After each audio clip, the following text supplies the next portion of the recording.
So I'd like to welcome our panelists up to the virtual stage. And while they get their mics turned on and we get the stage set up and they get their cameras turned on, I'll provide a brief introduction of each one of the panelists. So we have joining us from J.B. Hunt, Nick Hobbs. He's the president of Dedicated Contract Services and Final Mile Services. We also have David Gugina. David's with Walmart and is currently the Senior Vice President of Supply Chain Product and Engineering. And finally, we have Dr. Brent Williams. He's the Associate Dean of Executive Education and Outreach at the Walton College of Business in the University of Arkansas. So I'm going to turn this over to each one of them to provide a little bit more of the introduction and provide some opening comments on this last mile delivery topic. So Nick, why don't you go ahead and kick it off? All right, very good. Well, I appreciate the opportunity to speak today. We're excited about what's going on in Final Mile. It's a strategic initiative here at J.B. Hunt, one of two big ones we have going on. And so what we focus on is the big and bulky. Two-person delivery currently is our focus. In-home, we do assembly, we do connection. And so that's a niche that we're really zeroing in on. It's a very fragmented industry. And so we're looking to bring scale in. There's probably 3 or 4 other competitors in it. It's XPO, Ryder, and really Forward Air. And those have kind of come together along with ourselves through acquisition. So you see some acquisitions trying to come together to build scale, to bring technology and innovation that's going to further differentiate us. So this is a new initiative for us. We haven't done any acquisitions over 30 years other than in Final Mile. So this is a big future for us. And so we're excited about all the startups that may come to help us enable and differentiate ourselves as we move forward in this key segment. Great. Thank you, Nick. I'll turn it over to David now. Good morning, everyone. My name is Dave Gugina. I'm the Senior Vice President of Product and Engineering with Walmart, within Walmart Supply Chain. My entire background is in operations and supply chain. My first role in supply chain was an intern at General Motors on a trim line. Went on to work in Anheuser-Busch, Amazon, and for the last 2.5 years, I've been working with Walmart. Initially, I was on the e-commerce side, and when we pulled supply chain together to build the omni-channel team, I took over leading product and engineering for both sides of the house. Really, when I think about last mile, I think about the factors that are at play that we're dealing with in the environment today. And that's the growth of the popularity in pickup and home delivery.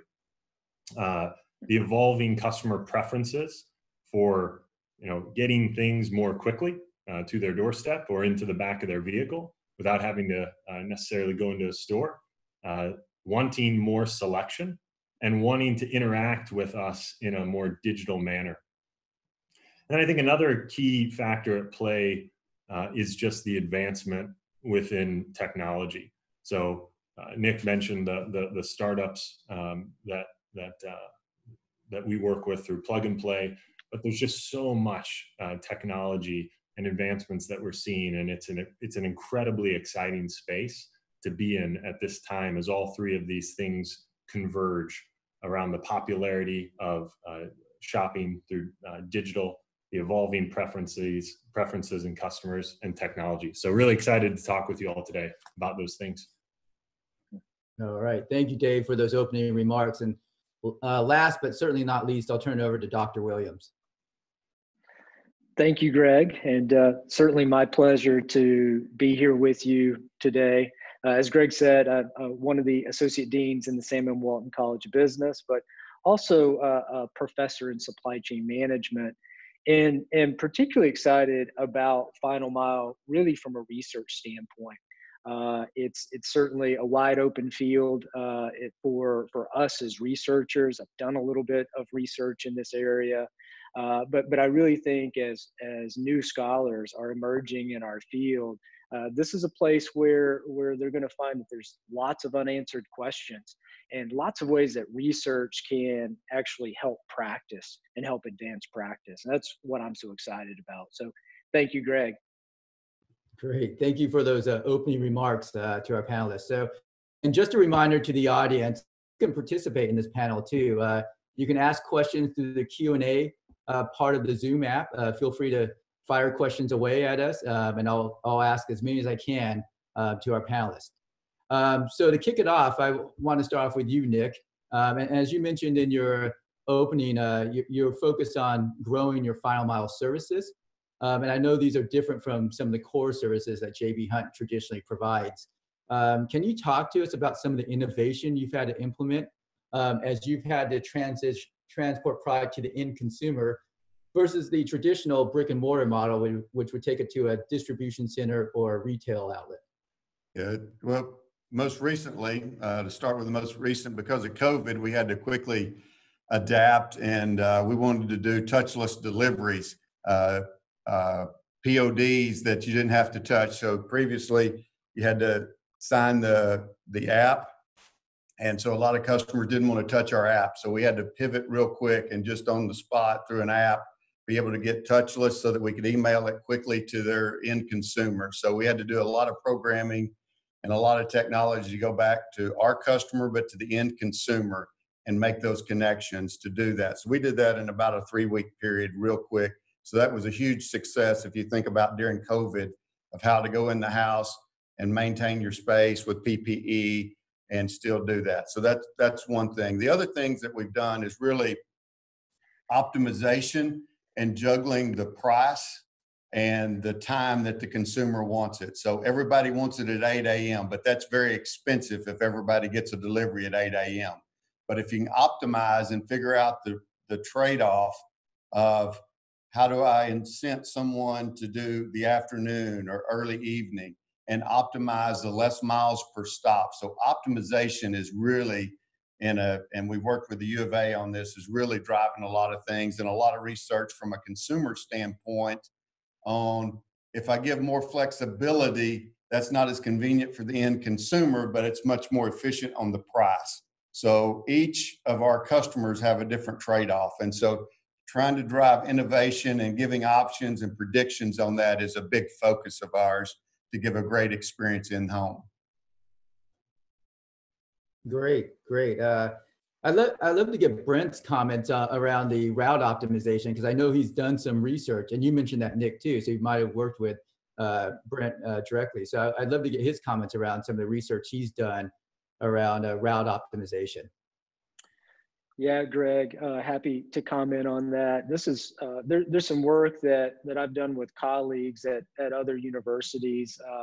Bill Rose, who's at Iowa State, Chad Autry at University of Tennessee, and Diane Mollenkopf, who's at the University of Canterbury in New Zealand. And we really got interested a couple of years ago in understanding the diversity of the urban environments and how that intersects with vehicle routing decisions. I actually think I think what we learned says that there's really a lot of wide open space for technology to still solve a lot of those vehicle routing challenges, particularly as it relates to final mile. You know, what we found, and this is no surprise to anyone, we all know that our country and our world has urbanized. I think one source that I saw, says roughly 80% of the U.S. population is living in an urban area. But I think what's particularly interesting about that is about 1/3 of those 80% lives in the top 10 most populous cities, right? But we all know that those cities aren't homogenous, right? And there's vast differences in the way that they've built, the way they've grown, the geography around them. So our research was really looking at the differences amongst those. What we created some typologies around the different types of cities, at least in the US, and tried to understand how routers were applying unique knowledge of those areas to the vehicle routing decisions. And I think that's actually, Greg, what opens up the real opportunity, at least in that specific aspect of final mile, for startups and for innovation to occur. Great. Thanks, Brent. And so we have some good questions coming in on this topic from the audience. So, and this is actually appropriate for Nick and David, so I'll turn it over to them. But one of the questions is, how do you manage the trade-off to meeting that customer instant gratification, which they expect, and the instant delivery with the cost and managing cost on your side. So if you can comment a little bit on that. David, I'll let you go first on that one. Great. So I think the questionnaire hit the nail on the head with respects to shorter duration of ship speed for customers means a more intensive first touch within the supply chain. And let me explain what I mean by that. Think about the world where it's a 2-day delivery. Your initial, more people are getting 2-day deliveries than same day or next day deliveries. So your initial pick of the item, whether you're in a store or an FC, the pick path is more dense, right? And then you put it into the back of, let's say, a FedEx trailer, where that then goes to a sortation hub. So loading that trailer, it's a more dense trailer. But in the world where we're having to deliver more quickly, that initial pick is less dense because you have less volume. That first sort, you have to drive further to get closer to the customer so that you can inject and deliver more quickly. And it's just, it's a more intense first touch. So, how we think about solving this problem is really better utilizing the assets that we have as an organization. You've seen Walmart leaning more heavily into utilizing more and more stores. Our stores are within 10 miles of 90% of the population. We went last year from having about 1,400 stores that were doing grocery delivery to this year we'll have closer to 2,400 stores that are delivering groceries to customer. And in addition to groceries, we're now appending the most popular general merchandise items. So we're getting, Walmart's done a fantastic job over the years of figuring out what items customers want. What is that true head with respects to the head SKUs that drive the most demand? And we're now able to service customers more quickly by utilizing those assets. And that's been an area that we've really leaned in to reduce the intensity of that first touch. And I'll just say each of our customers have a different view on how they want to solve that. And the big and bulky side, it's all about having visibility to the inventory. So the Walmarts or the Whirlpools or the Home Depot or Lowe's, they have to have visibility of where that inventory is when the customer either purchases it online or goes into the store to buy it. The more sophisticated they are, as soon as they buy it at the point of sale, you have the ability to select your delivery time based on slots that we work with on how many slots we have available. And we have to estimate, because if we're installing a dishwasher, it may take 2 hours. If we're installing a refrigerator with a water line, it's a 30-minute stop. And so we have to have all those engineering requirements put into that routing optimization so that you don't overschedule to give a great delivery. Then it's about window times. And everybody views that differently. Is it a 2-hour window, a 4-hour, a 6-hour? And the wider you make it, the more efficient it is, the less cost, but the less convenient it is. And so everyone has a different opinion on how they want to do it. So we have to customize for each customer. And then we try to get consumer sentiment and feedback on how that works. And so everybody has a different view. So that's just a lot of what we look at on a daily basis. A lot of forward planning for peaks and holidays and all of that in the big and bulky side as well. Yeah, thanks, David and Nick, on those comments. Nick, one follow-up question for you on that. So you mentioned the delivery window and the convenience of 1 hour, 2 hour, 4 hours, 6 hours. It reminds you of the old days when you had the cable guy come in and give you like a 8-hour window, Exactly. which is always inconvenient for a lot of us. So yeah, I was happy to see those windows are down. Are you looking to optimize pricing around those delivery windows to meet those customer expectations? We've talked with customers about that, but we're really, as an industry in this final mile, not sophisticated enough to really understand how to price that and do that. But it could be a green option that if you're more wide open and drive miles out, that will give you less savings. Or you could say, here's free delivery and there's a premium up here, or here's a basic $50 delivery. And if you want it narrowed down, there's $10, $15 extra for that. So again, we're agnostic to that. We can talk about the cost based on the density and the forecasting to show what it would cost extra. And then it's up to the retailers really to decide how they want to market that to the consumer. And so we serve up those ideas and let them make the decision, because each of them has a different play and a different price point. And a lot of it is dependent upon the price point of the product. If it's higher end, they'll go a very specific time. We're not as efficient. A consumer's fine with that. Think of a Peloton bike or something like that, a high-end refrigerator. But if you get down to basic furniture, they want just the lowest cost. And so you need more time on that. So each retailer is different, and each industry is different that we serve. That's great. Thanks, Nick. So yeah, we have a lot of great audience questions coming in. So this next one, David, I'll start off with you. And Walmart just announced a great quarter. You guys had, I think it was 71 or 73% year-over-year growth in e-commerce sales. And I know having to manage supply on earlier in my career, and you managing the supply chain on your side, that's sometimes a nerve-wracking experience. So can you talk to us about some of the infrastructure changes that you've had to make? And then can you also comment on what's your viewpoint of inventory levels now, having gone through that tremendous growth period? Yeah, absolutely. So with regards to infrastructure changes, we saw a surge of demand that was really hard to rival.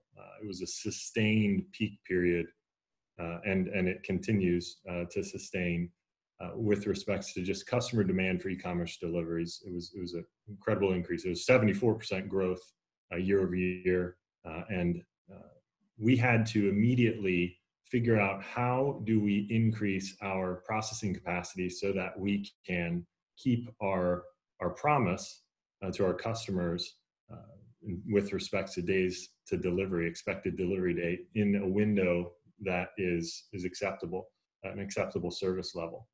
So it forced us to innovate at a speed that I had not seen before.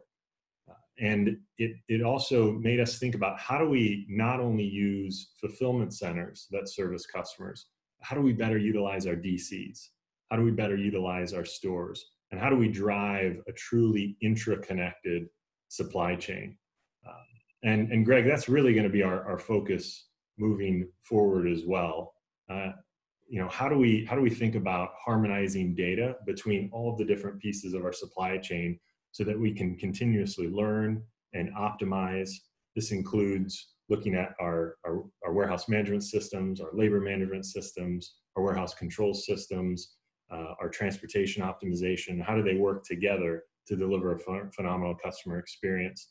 We're also thinking about how do we better become more connected with our partners, right? With respects to the vendors that are sending us product, or the CCOB carriers that we're using to deliver goods and forward deploy goods to stores that are then bringing those goods to the last mile to customers. And then lastly, we're really thinking a lot about how do we better utilize automation, and when do we utilize automation rather than having a human make a decision, potentially using automation to either make a decision if it's software related or conduct certain work. With respects to getting back in stock, that part of your question, we obviously saw a spike in demand for certain goods that we didn't expect, hand sanitizer, paper products. What I can say is that Walmart's phenomenal relationships with our vendors and the trust and that we've built over time allowed us to partner incredibly closely and get back in stock as quickly as possible. Mind you, that's still something that we're currently we're working on continuing to bridge those gaps, but the team's done a phenomenal job of connecting with our partners on that side and getting back in stock so that we can better service customers. Yeah, no, I can appreciate how challenging that is too, because you've seen products like baking products where all of a sudden you receive a surge in demand where usually it's a low period for baking. So you couldn't find flour for a while there. Yeah, that's right. That's right. And Betty Crocker right here is like a brand that's been resurrected since this pandemic. So good news for the General Mills folks. So, follow-up question from the audience on this, and you mentioned a little bit about it, but maybe you can go to a little bit more detail, David, on what type of AI are you using and software are you using to help optimize and automate some of the last mile delivery processes and connect some of those systems together. Yeah, so let me talk a little bit about just inventory in general, because one key piece about last mile is you've got to deliver the right items to customers, and you got to know when you can promise items to customers. And I'll get to the AI point here in a second, but we are continually trying to improve the accuracy of our inventory within our supply chain. And we think about end-to-end inventory really in three buckets.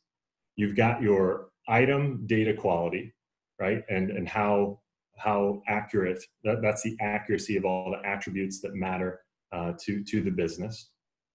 And there's work that we do with our vendors to populate that. There's also work that we do utilizing technology to populate that information. Then we've got our item accuracy and location, really knowing where your inventory is. And then if you know the items that you have, you know where they are, then you can know when you can promise them to your customers, particularly for fast delivery from stores, for example, where we then engage our either our own Spark delivery units or crowdsourcing to then bridge that final gap. One area where we're using AI today, kind of in that spectrum, which is all intraconnected, is on the attribute collection to make sure that we're ultimately delivering, putting the right item into the courier and or our driver's car to deliver in the last mile.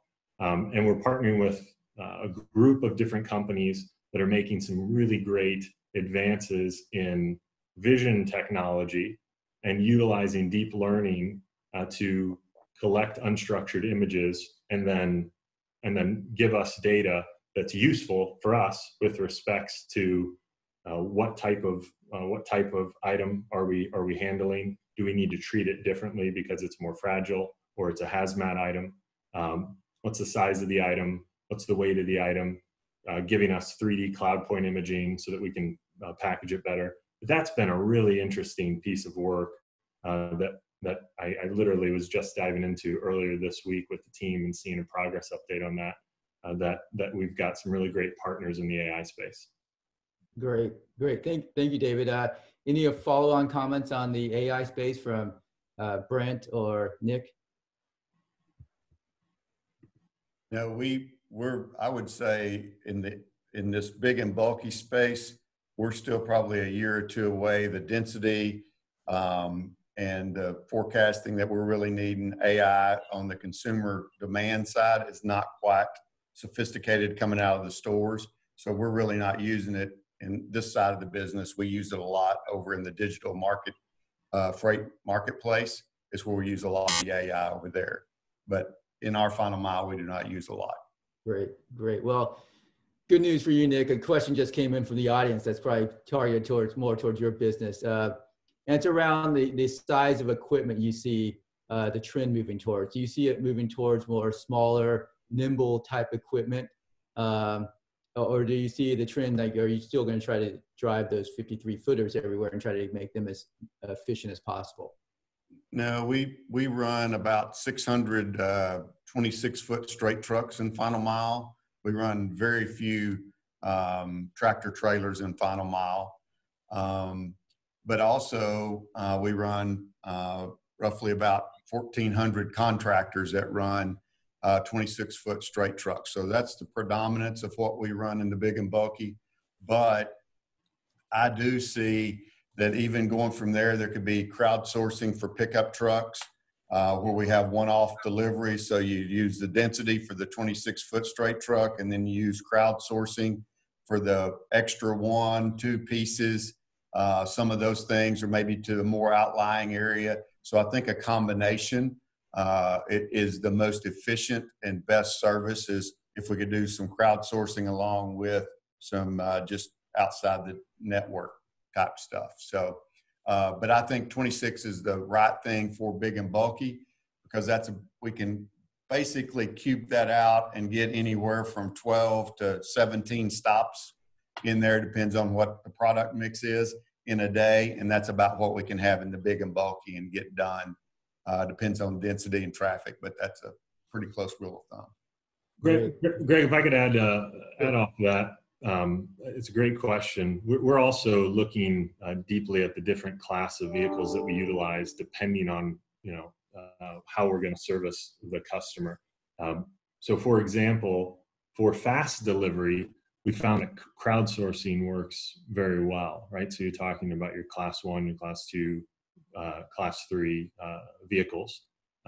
For next day and 2-day delivery, you can if you're forward deploying inventory, you probably lean more heavily into your Sprinter vans, your class 4, class 5 vehicles, because they can handle the 50 to 120 packages that you would need to densify a route and justify delivering those goods. And then obviously Walmart's a big player in the class 9, class 8 space, just moving our freight to those points, to our stores that then deliver to our customers. So it's a really interesting space. And then you get into the whole piece of alternative fuel types and where that actually makes sense, and the payback for the different class of vehicles.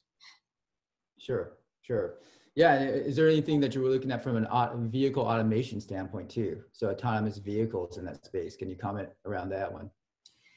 Yeah. So we have a few partnerships that we partner with on the class 1, 2, 3 for autonomous vehicle delivery. We've got some work that we're doing with respects to yard trucks and utilizing autonomy in that space as well. And then the over-the-road piece, I would say, is really still in its infancy. It's something that we've got some partners on that we definitely speak with, but I would say that there's still a lot of work to do in that space. Great. Yeah, I would just say we probably the same partners on over the road we partner with and test and go through that. I would say on the straight trucks, I would say we're doing more on the electric side than the autonomous. Keep in mind, I'm big and bulky, and you got to figure out how to get that product in the home and stuff like that. So the autonomous probably doesn't fit for us in this segment, but the electric seems to be catching a gear, and we're doing 2 or 3 different tests on straight trucks and really liking what we're seeing early on some of the electric vehicles. Great. Thank you guys. And Brent, I want to go back to this conversation about the size of vehicle and optimizing the route around it. I don't know if you've done any research or you have any comments around it, because I know that you've looked into the space quite a bit. Yeah, I haven't specifically looked at the intersection between the diversity of the urban areas and the type of vehicle used, but I think that it's probably correlated to what we have. So we were looking at how equipment and drivers were used in those different areas, but it became clear really quickly that the strategies that they were utilizing were quite different. Whether they were utilizing boundary consistency as their very first go-to as they were building the routes, or other things. And so I believe that just from an optimal standpoint, if you're only looking at optimizing that given route, now that doesn't look across the whole fleet. I think there'll be some certain differences between, hey, if it's a single core, or if it's a sprawled urban environment, or if there's multiple nodes, if you will, population density, that as final mile continues to grow and gets even more sophisticated, I think that will happen. Sure. Great. So we're about out of time. This has been a fun panel, and the time went by quickly. So, and we've received quite a few questions about the change in consumer landscape and, the recent pandemic. So I was going to turn over to each one of the panelists to provide some final remarks on, What do you see the consumer landscape going? Maybe some requirements that they might have from a safety standpoint that you're concerned about. Obviously, flexibility is probably going to have to be built into it as well. So let's start with David and provide some final remarks around that. So done a lot of reading on this and talked to some of my peers in the industry. It seems like the one thing that I think most people can agree on is that the recent pandemic has moved us about 3 to 5 years forward with respects to in the digital space and pickup and delivery to home in particular. So as we mind you, it did that. I had one peer who said it did that with basically no marketing investment from folks. This was just a demand that came about through these events. So it's propelled us forward. It's challenged us to move more quickly, as I noted at the beginning of the call, and I think Walmart is we're absolutely up for the challenge. We're responding to customers. We're meeting their needs the way that they want to be met, and we'll continue to do that moving forward. Great. I would just say from us going in the home, it's two different industries, furniture and appliances. Appliance, they still want us to go in the home. So it's critical that you have PPE. You got to have gloves, you got to have masks, and you've got to have booties on. And so then you got to present yourself, and then you got to cone off your area. So there's a lot of requirements, extra steps that we've had to take to go into the home to make sure people are comfortable in doing that. On the furniture side, people have more opted to just set it across the threshold. Really don't enter my house, but while you come to the door, you still got to have the PPE on, but just set it across the threshold and I'll take it from there. I know I see a lot more demand on going in the house, people not wanting to do things themselves. So I think once we get past the initial pandemic, there's going to be some basic safety procedures, background checks, temperature checks, various things that we do that's going to help us.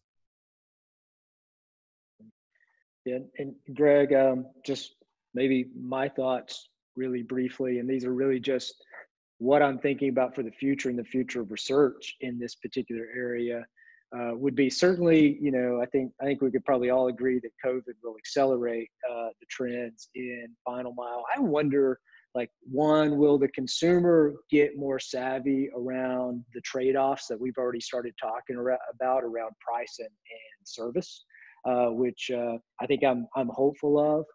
And then I would also say, I'm interested in whether if COVID really does drive increased work from home in the future, what does that do to the flexibility of the consumer to receive the products in a different way, specifically maybe from a time window standpoint? So I think those are a couple of things we should keep our eye on. Great. Well, we're out of time. It looks like David's internet connection went out too. So it was just in time. We got most of him, so that was great. But I appreciate Nick, Brent, and David, if you're still on somewhere. I appreciate you guys joining us today. It was a great conversation, a great discussion. I know the audience was really engaged. We only got through about 10% of the questions that were asked. So hopefully we can find a way to get those audience questions asked after this webinar. But thanks again, and I'll turn it back over to Haniel.